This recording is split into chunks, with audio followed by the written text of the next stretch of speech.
Good morning and welcome to Worldwide Wisdom. As we grapple with the hostages, the last 50 hostages. 50 hostages! Can you know what that means? 50 hostages. 50 innocent lives ripped apart to shreds. We're on. 50 innocent lives that are ripped apart to shreds as they're waiting their loved ones to come home. They don't even know if they're dead or alive. They're not even sure if they're better off dead than alive. So much so is their suffering, is their torture. We know an amazing revelation came out of the Entebee Raid. The Entebbe Raid, which happened in 1976, right?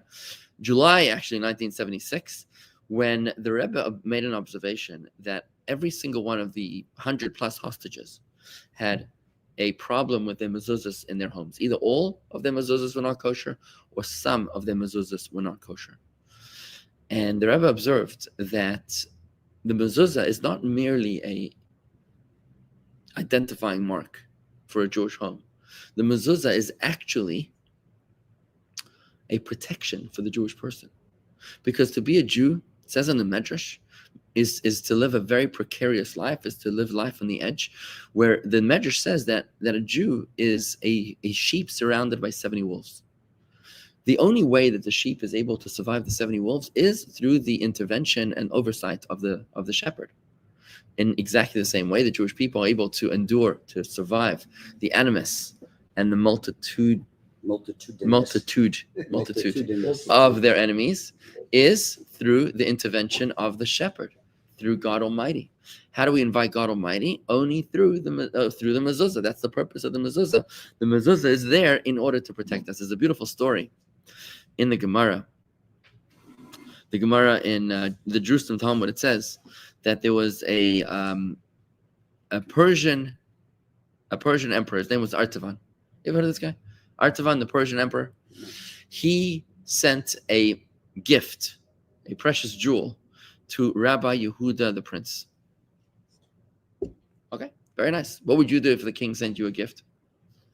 Probably accept it. Reciprocate. So he sent him back a gift. He sent it back in mezuzah. Artavan, the emperor, was infuriated. I sent you a precious jewel, and you send me a piece of paper. You send me a piece of paper where I can't even read. What is this? Says the Rabbi Yehuda the prince. Remember, he was the editor of the Mishnah, Rabbi Yehuda the prince, 2,000 years ago. He said to him, Your Majesty, you sent me a gift that I need to protect it. But I sent you a gift that it will protect you. This is the role of the mezuzah. The mezuzah is an act of protection, and I urge you to make sure that your mezuzahs are kosher. It's not enough to have a case of the mezuzah on your door. It's important to ensure that inside the case is a scroll, is a kosher scroll, a scroll written by a God-fearing scribe with a parchment, and just like a Torah scroll. And it can't be a Xerox copy. Sometimes unsuspecting American tourists go to Israel and they buy it in a flea market, and it says on it in Hebrew letters, this is not a kosher mezuzah, right? But the unsuspecting American tourists is like, I don't know, it's in Hebrew, so it's probably kosher. That's not how it works, right? You wouldn't buy a cell phone or a car off of a guy opening a cloak on a street corner in Manhattan, right? So why would you buy a mezuzah, which is divine protection? It's got to be precise. It's got to be kosher. You need to make sure to check your mezuzahs once every 3 years at least, right? And here in Florida, by the way, with the weather and the humidity and the acidity, if you live near the ocean, you got the saltiness in the air. If you have mezuzah nearby, then it's a big deal. It's important to make sure, because it could bake in the sun and it could easily pop off. Now Marty's asking a very interesting question. Marty. So Marty wants to know, does it protect non-Jews or not? So we spoke about the mezuzah protecting the hostages at Entebbe, right? And of course, the parallel to us is very, very clear. You know, we want to make sure that the hostages in Gaza, we want to make sure that those mezuzahs are kosher. It's very important. And of course, your own mezuzahs. Wherever you own a home, wherever you own a room, you have to make sure that you have a mezuzah that's kosher, right? Because God forbid, you don't want to put yourself into a dangerous situation. The question is, this is a mitzvah from this week's Torah portion. This week's Torah portion where we read about the Shema, the second paragraph of the Shema. And it says, and you shall write them, uchasavtam al mezuzah isbeisecha b'sharecha. You shall write them upon the doorposts of your homes and upon your gates. This is the mitzvah of this week's Torah portion, to have a mezuzah. So it's a mitzvah that was clearly given to the Jewish people as one of the 613 commandments. This is not one of the 7 Noahide laws. So why then would Rabbi Yehuda the Prince have given a mezuzah, Marty, to Artavan, the Persian emperor? What's the point of that? A similar question arises when you think about what it says in the Tosfos Yom Tov. He points out that in the days of the Mishnah, people would actually insert a mezuzah into their walking sticks. I think that's the modern day equivalent of putting a mezuzah into your car. You ever heard of people putting a mezuzah in their car? Now, let's be honest. I mean, a walking stick does not need a mezuzah. It says you should put them on the doorposts of your homes and upon your gates, not in your walking sticks. And your car also is not a place that's obligated to the mezuzah. So what, therefore, would be the purpose of putting a mezuzah in the hands of a Gentile who's not commanded in the mitzvah, or in a walking stick, or in a car for that matter? So here the Rebbe points out that there's actually two parts to the mitzvah. There's the reward of the mitzvah, which is relevant to the Jew alone, and it's relevant only to the place which is obligated, to the person that's obligated, the Jew, and it's relevant only to the place that's obligated, to the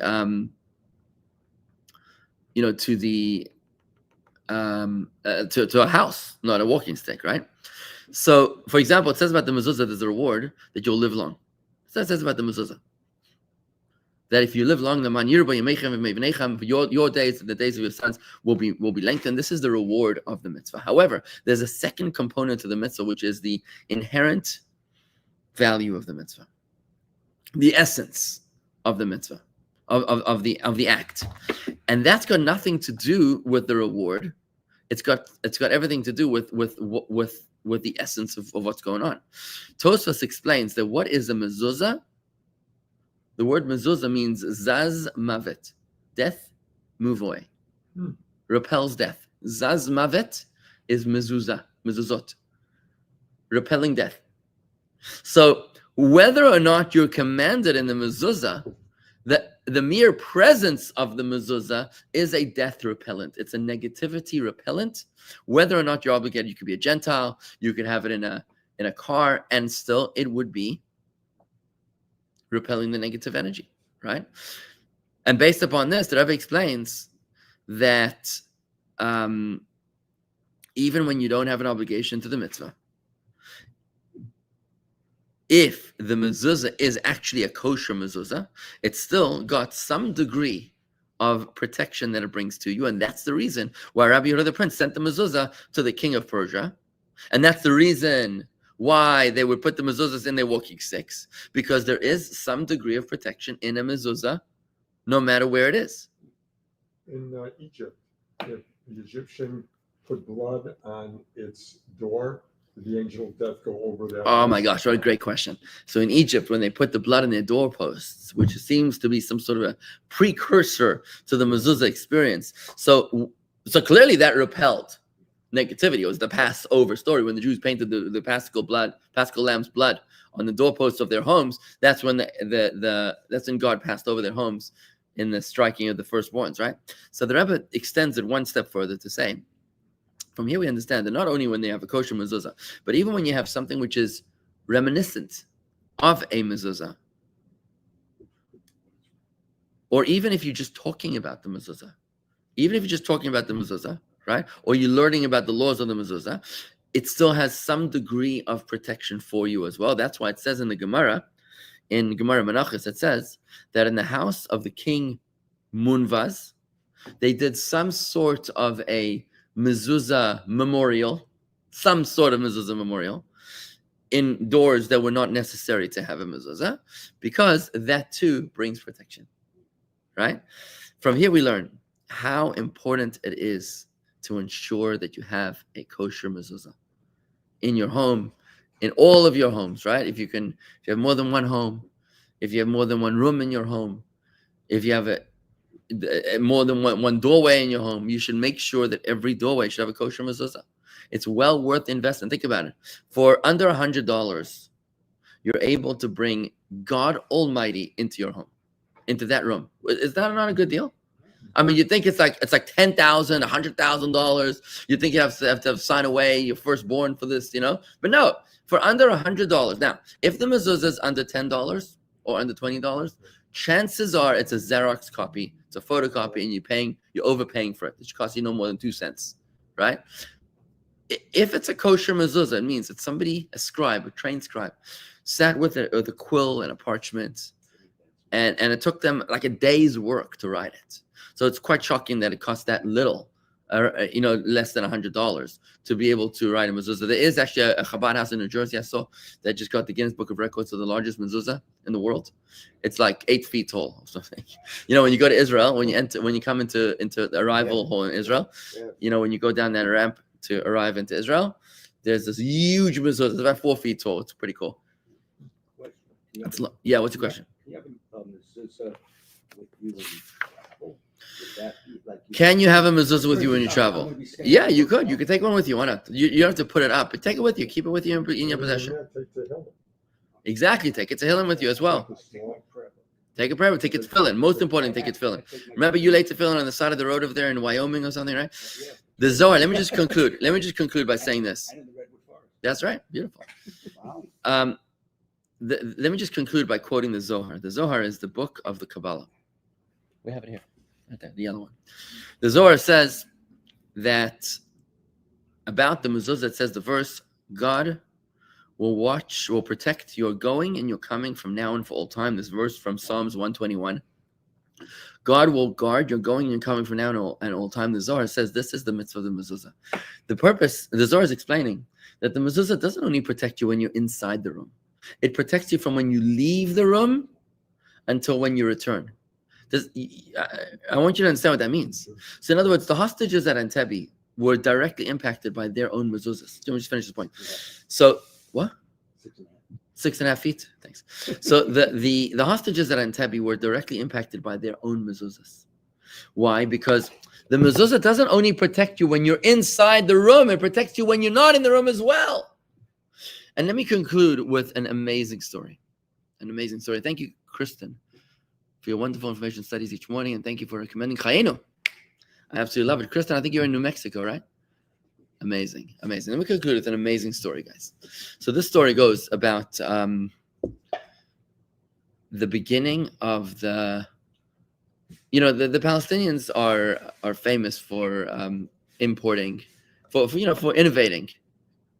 Every nation has an innovation that they bring to the world. So what are the Palestinians famous for? It's for terror. They innovate new degrees of terror. It used to be that in the 50s, the 60s, it used to be known that there was an unspoken code of conduct, even amongst terrorists. You don't go for pregnant women. You don't go for children. But that all changed in 1973 when the Palestinians attacked the village of Ma'alot in the north of Israel on the Lebanese border, and they held a school hostage. A school. Teachers and children, women and children. It was then, as a result of this story, that Israel didn't even know how to respond. So Israel actually established, under Ariel Sharon, a new unit called Sayerat Matkal, which is the special forces, like SWAT team kind of unit. It's one of the most elite forces in the IDF. They developed this unit as a result to deal with this particular crisis. Because before, whoever attacked, what school children hostage? So that's what they did. They held them hostage. There's a question here from Claudia. I'm sorry, Claudia, you're giving me more specific. You're giving me verses. I'm sorry, I can't do that. So I'm staying on topic. So what happened was that they stormed the building and they managed to kill all the terrorists, but not before 17 school children were killed. 17 school children were killed. Yeah, this was a very, very painful story for all of Israel. There's nobody that didn't know somebody. The whole country, 17 kids, 17 school children, right? Very, very painful. So they wrote a letter to the Rebbe. The community wrote a letter to the Rebbe, like, how could God allow such a thing to happen? And the Rebbe's response is terse. Check the mezuzahs. Check the mezuzahs. Guess what they found? They found that 17 mezuzahs in the building, in the school building, were not kosher. And now their mourning turned into fury. Fury. They were furious. 17 mezuzahs are not kosher, therefore 17 school children have to pay with their lives? What kind of cruel, wicked God do we have? Okay, fine. There's a God. Got it. Okay, 17 mezuzah, 17 school children. Got it. But what kind of God would behave like this? This is not a God we want to worship. Why would he do this to us? Such a cruel, wicked God. And it was here that the Rebbe explained that this was not a punishment at all. But he gave an analogy of a soldier going out to battle without a helmet or without a bulletproof vest. I know a soldier goes out to battle. He's like, look, the dog ate my bulletproof vest, right? I couldn't find it. I got a doctor's note. My mommy said it's okay, right? And he goes to battle without a bulletproof vest, and he gets a bullet in the heart. What happens? Do you say that he was punished for not wearing a bulletproof vest? You don't say he was punished. He wasn't punished at all. It was just a mere consequence of his,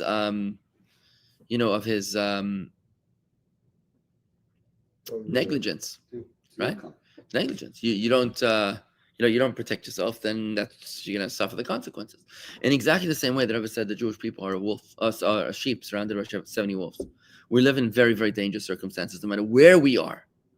Dangerous circumstances. And the way that we can survive is only through bringing divine protection to us, by bringing the shepherd, by having kosher mezuzahs. If you don't have kosher mezuzahs, if you have 17 non-kosher mezuzahs, then what does that mean? It means that you had 17 holes in your armor. So when bullets were fired at you, 17 bullets got through. Not as a punishment, but as a consequence. Friends, the lesson is very, very clear. It's very, very practical. It's very important for us to make sure that we are inviting the shepherd into our lives in the most practical way from this week's Torah portion to make sure that you have a kosher mezuzah. There's got to be a Chabad house near you. Find your local Chabad rabbi and call him up and say, Rabbi, can you help me check my mezuzahs? And chances are you probably need new mezuzahs, so just order kosher mezuzahs from the local Chabad rabbi and you'll make sure to install them for you in a way that is kosher, that is proper, to make sure that you are able to bring that amazing protection to yourself and by extension to the entire Jewish people. Amen.